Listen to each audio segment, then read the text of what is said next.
Hi viewers, welcome to our channel. ప్రస్తుతం మనతో పాటు సీనియర్ జర్నలిస్ట్ దామ బాల సార్ వారితో మాట్లాడాం. నమస్కారం సార్. నిన్న కేంద్ర మంత్రివర్గం ఏర్పాటైంది. వాళ్ళు చాలా మంది ప్రమాణ స్వీకారం కూడా చేయడం చూస్తాం. అయితే ఈ కేంద్ర మంత్రివర్గంలో విభేదాలు ఉన్నాయి చాలా మంది. అందుకే ఎన్డీఏ కూటమి ఏర్పడింది కాబట్టి వాళ్ళు విభేదాలు ఉన్నాయి. మంత్రివర్గం చిరకాలం ఉంటుందా లేదా అని కూడా చాలా మందికి డౌట్. అసలు ఎటువంటి సమస్యలు ఉన్నాయి సార్ ఈ కూటమిలో? నిన్న ఒక రకమైన చారిత్రక సంఘటన అని చెప్పొచ్చు. ఎందుకంటే నెహ్రూ తర్వాత మూడవసారి ప్రధానమంత్రిగా మళ్ళీ ప్రమాణ స్వీకారం చేసిన ఏకైక నాయకుడు నరేంద్ర మోడీ. సో అది నిజంగానే రికార్డు ఆయన క్రియేట్ చేసినట్టుగా చెప్పుకోవచ్చు. అయితే నెహ్రూకి మోడీకి తేడాలు కనిపిస్తున్నాయి. ప్రధానంగా ఏంటంటే నెహ్రూ కాంగ్రెస్ బలంతో తన బలంతో అధికారంలోకి వచ్చాడు. ఇక్కడ ఎన్డీఏ బలంతో మోడీ అధికారంలోకి వచ్చాడు. సొంత బీజేపీ బలంతో రాలేదు. సో ఈ తేడా ప్రధానమైన తేడా ఉంది. అయితే ముందుగా మంత్రివర్గం ఏమైందని చూసుకున్నప్పుడు మామూలుగా మనకి 545 ఉంటుంది లోక్సభలో. అందులో 2 ఆంగ్లో ఇండియన్స్ తీసేస్తే నామినేటెడ్ 543 ఉంటుంది. 543కి 15%, అందులో 15% మాత్రం మంత్రివర్గంలో ఉండాలి. ఆ రకంగా 81 వరకు ఉండొచ్చు సంఖ్య. బట్ వీళ్ళు ఇప్పుడు 72 వరకు తీసుకున్నారు. ఇందులో ముఖ్యంగా ఏంటంటే చాలా కాలం తర్వాత తెలుగు రాష్ట్రాల నుంచి 5 మంది మంత్రులు అవ్వడం చాలా గొప్ప విషయంగా చెప్పుకోవచ్చు. ముఖ్యంగా ఆంధ్రప్రదేశ్లో 3 మంత్రులు అయ్యారు.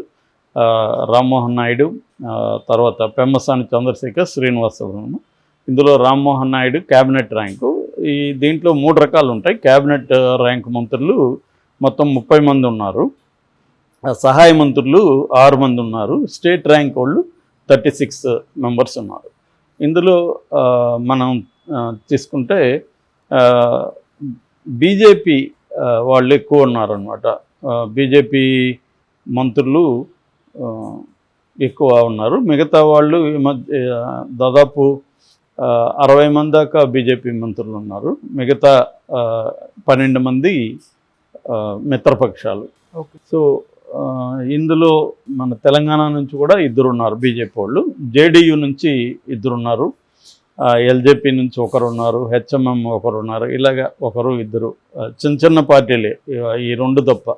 మిగతావన్నీ కూడా సంఖ్యరీత్యా తక్కువే.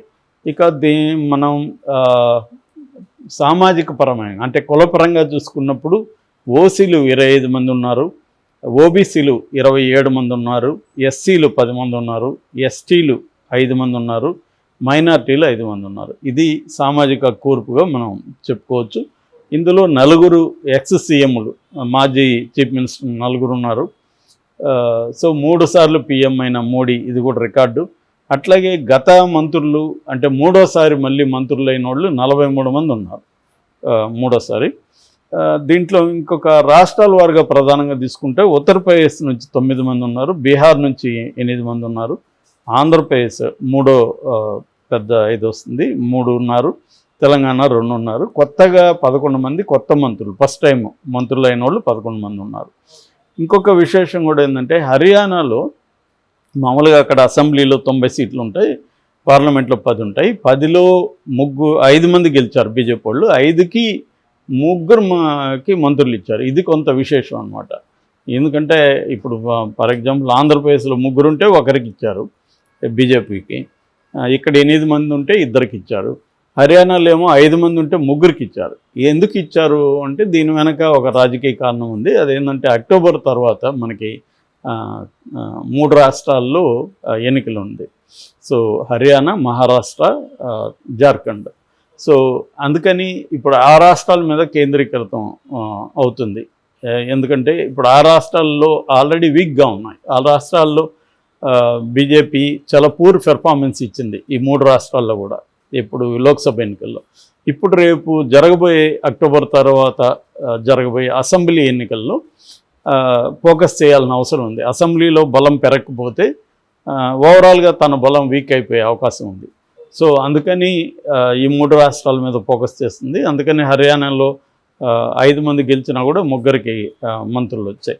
సో ఇప్పుడు ఓవరాల్గా ఏంటంటే ఆల్రెడీ ఎన్డీఏ కూటమిలోనే కొన్ని విభేదాలు ఆల్రెడీ బయటకు వస్తున్నాయి. ముఖ్యంగా తెలుగుదేశం నుంచి ఏమీ మనకు డిమాండ్లు అయితే బయటకేం కనబడలేదు.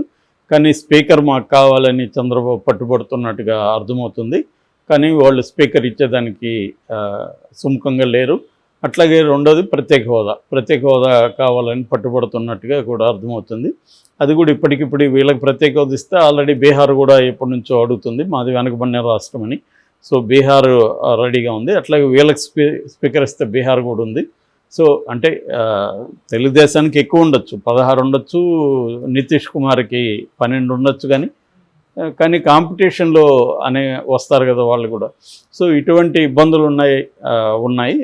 కాకపోతే ఏంటంటే తెలుగుదేశం ఓపెన్గా ఎక్కడ కూడా ఇప్పటివరకు బీజేపీని క్రిటిసైజ్ చేయడం కానీ చేయలేదు. బట్ లోకేష్ ఎన్డీటీవీ ఇంటర్వ్యూకి ఇచ్చినప్పుడు కొన్ని విషయాలతో విభేదిస్తున్నట్టు మనకు కనబడుతుంది. ఒకటేమో ముస్లిం రిజర్వేషన్లు, నిజానికి అది మత ప్రాతిపదిక రిజర్వేషన్ కాదు. ఆ మతంలో ఉండే వెనుకబడిన వాళ్ళు మతం వల్ల వాళ్ళకి ఫెసిలిటీ పోతుంది కాబట్టి రాజశేఖర రెడ్డి 4% రిజర్వేషన్లు ముస్లింలో ఉండే పేద వర్గాలకి ఇచ్చాడు. వీళ్ళని పస్మండా ముస్లిమ్స్ అంటారు మామూలుగా ఇండియాలో. అంటే బీసీలు, ఎస్సీలు వీళ్ళు కన్వర్ట్ అయి ఉంటారు మతంలోకి. సో వాళ్ళంతా కలిపి పస్మండా ముస్లిమ్స్ అని పిలుస్తారు. ఈ పస్మండా ముస్లింలకి 4% ఇచ్చినప్పుడు దీన్ని మేము రద్దు చేస్తామని బీజేపీ అనౌన్స్ చేసింది. తెలుగుదేశం వాళ్ళు మేము దాన్ని కాపాడతామని చెప్పి హామీ ఇచ్చారు. లోకేష్ కూడా మేము దాన్ని రద్దు చేయడానికి ఒప్పుకోమని చెప్పాడు.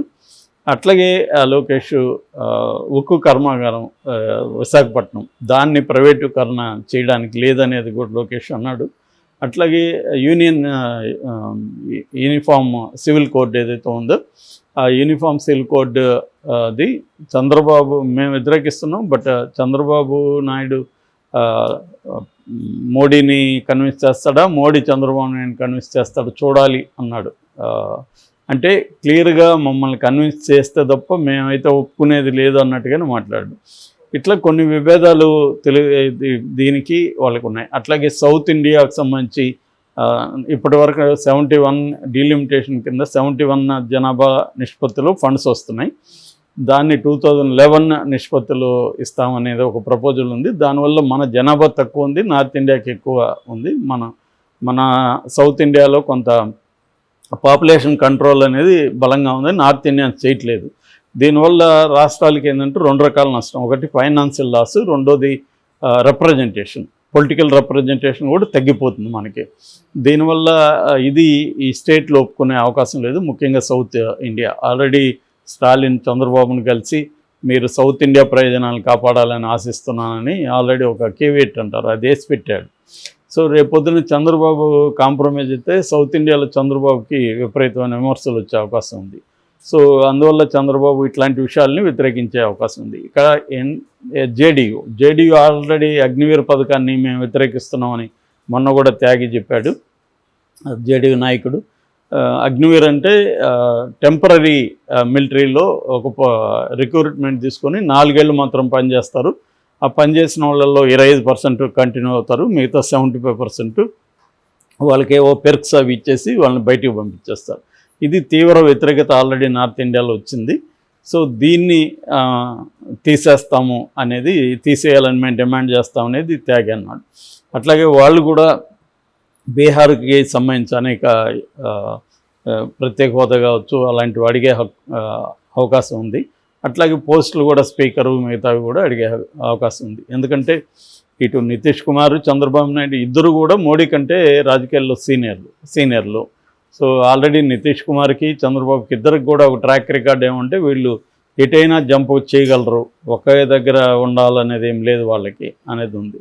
అట్లాగే ఇద్దరికి కూడా కొంత బీజేపీతో పోలిస్తే వీళ్ళిద్దరు కూడా కొంత లౌకికవాదం ఉంది. సెక్యులర్ అనేది తీయడం ఇట్లాంటివి చేస్తే మాత్రం వీళ్ళు గట్టిగా వ్యతిరేకిస్తారు. సో అనేక అంశాల్లో భిన్న అభిప్రాయాలు ఉన్నాయి. బీజేపీ అజెండాని ఎక్కడ అమలు చేయాలనుకున్నా వీళ్ళు అడ్డుపడే అవకాశం ఉంది. కొన్ని అభివృద్ధికి సంబంధించి లేకపోతే విదేశీ వ్యవహారాలకు సంబంధించి మోడీకి పెద్ద ఇబ్బంది ఉండకపోవచ్చు. ఎందుకంటే ఎకనామిక్ రిఫార్మ్స్కి సంబంధించి చంద్రబాబు చాలా అడ్వాన్స్గానే ఉన్నాడు. నితీష్ కుమార్ కూడా దానికి ఏం అబ్జెక్షన్ చేయడు. కొయిలేషన్ అన్నంత మాత్రాన బలహీనం అనేది చెప్పలేము. ఎందుకంటే మనకి పివి నరసింహారావు 90sలో చూసుకున్నప్పుడు ఆయన చాలా మైనారిటీ ప్రభుత్వం, అది కొయిలేషన్ మీద డిపెండ్ అయ్యాలి. కానీ ఆయన చాలా బలంగా సంస్కరణని అమలు చేయగలిగాడు. దానంతా కూడా ఆఫ్లైన్ అనే పుస్తకంలో వినయ్ సీతాపతి చాలా డీటెయిల్గా రాశాడు, ఆయన ఏ పద్ధతిలో చేశాడు. అలా మోడీ మారాల్సి ఉంటుంది. ఇప్పటివరకు మోడీ ఏంటంటే ఒక రకమైన నియంత్రణతో ధోరణితో పనిచేశాడు, నేను మోడీ మోడీ మోడీ అని. సో ఇప్పుడు మనం ఎన్డీఏ అనాలి తప్ప మోడీ అనలేము. సో అది ఆల్రెడీ మోడీ కూడా మారాడు. ఆ రాజ్యాంగాన్ని నమస్కారం చేయడం కానీ, ఎన్డీఏను పొగడడం కానీ, ఇటు చంద్రబాబు నాయకత్వం రాష్ట్రం, అటు నితీష్ నాయకత్వం అనడం కానీ, ఇవన్నీ మారక తప్పదు వాళ్ళు. కాబట్టి ఈ ప్రభుత్వం ఎన్ని రోజులు ఉంటుందన్న ఒక డౌట్ అయితే ఉంది. ఆల్రెడీ సంజయ్ సింగ్ ఆయన ఇది గతంలో ఇదే ఎన్డీఏ ప్రభుత్వం 13 రోజులు ఉంది, ఆ తర్వాత 13 నెలలు ఉంది, మరి ఇది ఎన్ని రోజులు ఉంటుందో అన్నాడు. అట్లాగే మమతా బెనర్జీ కూడా ఒకరోజు కూడా కూలిపోయిన ప్రభుత్వాలు ఉన్నాయి, కాబట్టి కూలిపోదానికి గ్యారంటీ ఏం లేదు, ఎప్పుడైనా ఇది కూలిపోయే ప్రభుత్వమే. అది కూడా మేము కోల్చమో, అది ఇన్సైడ్ నుంచి కూలిపోతుంది. దాని ఇంప్లోషన్ అన్నాడు. ఇంప్లోజన్ అంటే లోపల నుంచి విస్ఫోటనం. సో అది జరుగుతుంది, కూలిపోతుందని అంటున్నారు. అంటే ఒక పక్క రెడీగా ఇండియా కూటమి ఉంది, ఇక్కడేమో విభిన్న దృక్పథాలు, విభిన్న అవసరాలు ఉన్న పార్టీల కలయిక ఇది. సో మోడీ చాలా జాగ్రత్తగా వ్యవహరించాల్సి ఉంటుంది. ఆయన వ్యవహార దక్షత మీద డిపెండ్ అయి ఉంటుంది. ఆయన ఏమాత్రం ఏకపక్ష నిర్ణయాలు తీసుకుంటే మాత్రం కూలిపోయే అవకాశం ఉంది.